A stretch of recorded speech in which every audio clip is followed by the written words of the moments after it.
জাতি একটা সংকট অতিক্রম করছে।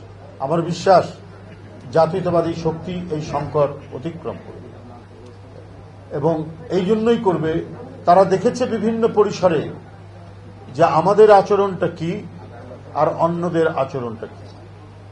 আওয়ামী লীগ যখন ক্ষমতায় ছিল তারা দেশটাকে আরেকটি দেশের সাংস্কৃতিক আগ্রাসনের মুখে ফেলে দিয়েছিল, অথবা তাদের সাংস্কৃতিক আগ্রাসনটাকে নিশ্চিত করার কাজগুলো তারা করেছে। আমরা দেখেছি প্রায় ভারত থেকে শিল্পীরা আসছে, ভারত থেকে বিভিন্ন সাংস্কৃতিক ব্যক্তিত্বরা আসছে, তাদের দিয়ে নানা অনুষ্ঠান আয়োজন চলছে, আরবি স্টেডিয়াম থেকে শুরু করে সব জায়গায়।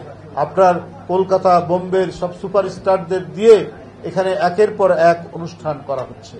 অন্যান্য দেশের যে শিল্পী কুশলীরা যে আসতে পারবে না তা নয়, কিন্তু শুধুমাত্র একটি দেশের প্রতি আনুগত্য দেখানোর জন্য তাদেরকে এখানে নিয়ে আসা, এবং কিছু কিছু ক্ষেত্রে তাদের যে সমস্ত সাংস্কৃতিক কর্মকাণ্ড এবং অনুশীলন সেটা বাংলাদেশে সেটার চর্চা করানোর আমরা দৃষ্টান্তগুলো দেখেছি। কারণ যে বাংলাদেশ যেন তাদের একটা অনুষঙ্গ হতে পারে, তাদের যেন একটা অংশ হতে পারে, পার্শ্ববর্তী দেশের তাদের যে সাংস্কৃতিক অ্যাক্টিভিটিস তার যেন অংশ হতে পারে, এই কাজটাই তারা করেছে। 5ই আগস্ট ঘটল, আমরা আবার নানা ধরনের শক্তির উত্থান দেখলাম, এবং অনেকেই এই উত্থানে গণতন্ত্রের জন্য লড়াই করেছেন, কিন্তু এর মধ্যেও আমরা দেখেছি কিছুটা সূক্ষ্ম পার্থক্য। আপনারা লক্ষ্য করবেন গণতান্ত্রিক সংগ্রামে ছিলেন, কিন্তু তাদেরকে মনে হচ্ছে তারা আরেকটি সংস্কৃতি আমদানি করে কাউন্টার করতে চান পার্শ্ববর্তী দেশের ভারতে।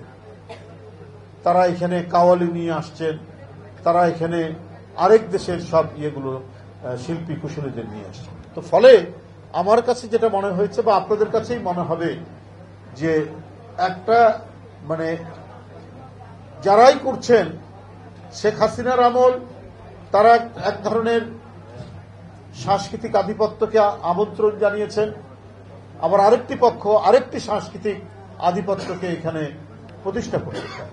কিন্তু একই সময় আপনি দেখবেন 16ই ডিসেম্বরে গত বছর বাংলাদেশে একমাত্র রাজনৈতিক দল যে বাংলাদেশের শিল্পী কুশলীদের নিয়ে মানিক মিয়া এভিনিউতে অনুষ্ঠান করেছে।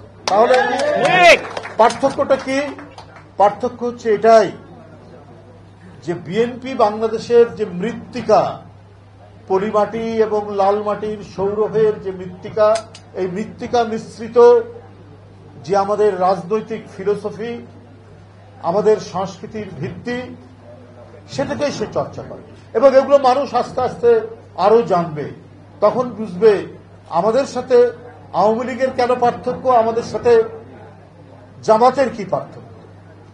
তারা ইসলাম প্রচার করতে চায়, আর আমরা বলি এটা তো মুসলিম সংখ্যাগরিষ্ঠ দেশ, এখানে 1000 বছর আগে, 800 বছর আগে, 900 বছর আগে আমাদের সুফি সাধকরা এখানে ইসলাম প্রচার করেছেন। হযরত শাহজালাল শুয়ে আছেন সিলেটে, হযরত শাহ মখদুম শুয়ে আছেন রাজশাহীতে, হযরত শাহ সুলতান আছেন বগুড়ায়, খান জাহান আলী আছেন খুলনায়। সারা বাংলাদেশ এই সুফি সাধকরা একেশ্বরবাদের দিকে, তাওহীদের দিকে সেদিন ইসলামকে প্রতিষ্ঠিত করেছেন। আবার নতুন করে আপনারা কি করবেন ভাই? কোন ইসলাম প্রচার করবেন? মানুষ যে ইসলাম আমাদের সুফি সাধকরা অনেক সংগ্রাম করে, অনেক মানব সেবা করে তারা প্রতিষ্ঠিত করেছেন, সেই ইসলামের উপরেই তো বাংলাদেশ দাঁড়িয়ে আছে।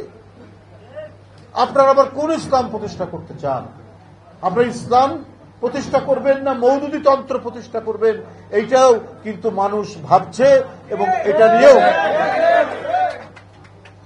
মানুষের কথা বলার আছে। আমি আপনাদের কাছে বলতে চাই যে বাংলাদেশে কেউ কেউ মনে করছেন যে বিশ্ববিদ্যালয় এক ধরনের ফলাফল হয়েছে। আমরা গণতান্ত্রিক যে ইচ্ছা, গণতন্ত্রের সাধারণ জনগোষ্ঠী বা ছাত্র সমাজের ইচ্ছার প্রতিফলন, তার বিরুদ্ধে চারণ করি না। কিন্তু এই প্রতিফলন ঘটানোর জন্য যদি কোনো ইঞ্জিনিয়ারিং হয়, আমি জালিয়াতির চাইতে ইঞ্জিনিয়ারিংকে প্রাধান্য দিচ্ছি, নানা কৌশল করা হয়, তাহলে এটা কিন্তু ধরা পড়বেই, যেটা আমরা জাহাঙ্গীরনগর বিশ্ববিদ্যালয়ে দেখলাম, ঢাকা বিশ্ববিদ্যালয়। বাংলাদেশে ছাত্র রাজনীতির ঐতিহ্য হচ্ছে এটা একটা উৎসবের মতো পরিস্থিতি। সেই উৎসবে যারা পূর্ববর্তী যারা বিশ্ববিদ্যালয়ের ছাত্র সংসদের প্রতিনিধি ছিলেন, ভিপিজিএস ছিলেন, তারা যায়, তারা কথা বলে, কিন্তু ঢাকা বিশ্ববিদ্যালয়ের ভাইস চ্যান্সেলর তিনি কোড অফ কন্ডাক্ট তৈরি করলেন। তিনি তৈরি করলেন একটা আচরণ বিধি, যে বাইরের কেউ আসতে পারবে না। ভাই, বিশ্ববিদ্যালয়টা কি বিচ্ছিন্ন কোনো দেশ নাকি? ভ্যাটিকান সিটি তো নয়, দেশের মধ্যে দেশ তো নয়। সারা বাংলাদেশের জীবনের যে প্রবাহ, সমাজের যে আকাঙ্ক্ষা, সেটা প্রতিফলিত হয় বিশ্ববিদ্যালয়। যারা বিশ্ববিদ্যালয়ের